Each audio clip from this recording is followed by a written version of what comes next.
అన్ని హైవేలలో ముంబై హైవేలోనే ఎందుకు ఇన్వెస్ట్ చేయాలి అనేది మనం ఈ వీడియోలో చూద్దాం. ఫస్ట్ టైం వీడియో చూస్తున్నట్లయితే సబ్స్క్రైబ్ చేసి పక్కనే ఉన్న బెల్ ఐకాన్ని క్లిక్ చేయండి. హైదరాబాద్ నుంచి జహీరాబాద్ వరకు మ్యానుఫ్యాక్చరింగ్ జోన్స్ ఎక్కువ ఉండడం వల్ల మిగిలిన హైవేస్తో కంపేర్ చేస్తే ముంబై హైవేలోనే ఎక్కువ ట్రేడింగ్ జరుగుతుంది. అన్ని హైవేలలో షార్టెస్ట్ హైవే ఈ ముంబై హైవే. ఈ ముంబై హైవేలో డెవలప్మెంట్స్ అనేది చాలా ఫాస్ట్గా జరుగుతుంది. Outer ring road exit number 3 ముక్తంగి దగ్గర నుంచి చూసుకుంటే డెవలప్మెంట్ అనేది మనం ఊహించలేనంత ఫాస్ట్గా జరుగుతుంది. ఓఆర్ఆర్ నుంచి ముందుకు వెళ్తే రుద్రారం దగ్గర మనకి గీతం యూనివర్సిటీ కనిపిస్తుంది. ఈ గీతం యూనివర్సిటీ అనేది 170 ఏకర్స్లో స్ప్రెడ్ అయి ఉంది. రుద్రారం నుంచి ముందుకు వెళ్తే కంది దగ్గర Indian institute of technology IIT Hyderabad కనిపిస్తుంది. ఈ ఐఐటి కంది అనేది 576 ఏకర్స్లో స్ప్రెడ్ అయి ఉంది. కంది దాటి ఇంకా ముందుకు వెళ్తే సంగారెడ్డి. ఈ సంగారెడ్డిలోని సంగారెడ్డి డిస్టిక్ హెడ్ క్వార్టర్స్ ఉంది.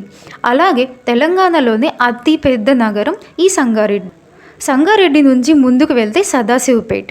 ఈ సదాశివపేట్ అనేది హైదరాబాద్ అండ్ ఏపీ కలిసి ఉన్నప్పుడు ఫస్ట్ మున్సిపాలిటీ సదాశివపేట్ దాటి ముందుకు వెళ్తే ఎంఆర్ఎఫ్ ఫ్యాక్టరీ కనిపిస్తుంది. ఈ ఎంఆర్ఎఫ్ కంపెనీ అనేది 402 ఏకర్స్ విస్తీర్ణంలో ఉంది. ముందుకు వెళ్తే బుదేరా. ఈ బుదేరా దాటిన తరువాత కంకోల్ టోల్ ప్లాజా కనిపిస్తుంది.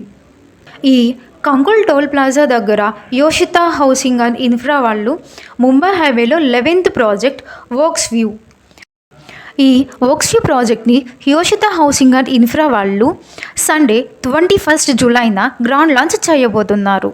ఈ వెంచర్ టోటల్ 150 ఏకర్స్లో ఉంది. ఫేజ్ 1 కింద 33 ఏకర్స్ ఈ సండేన లాంచ్ చేస్తున్నారు. టోటల్ 436 ప్లాట్స్ రాబోతున్నాయి. ఈ వెంచర్ 360 డిగ్రీస్ హైలైట్స్ చూద్దాం. NIMS,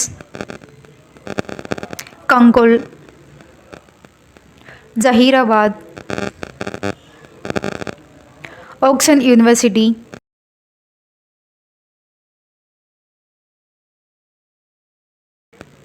navy Hyderabad, Kankol toll plaza, Budhera, MRF factory and Sadasivpet.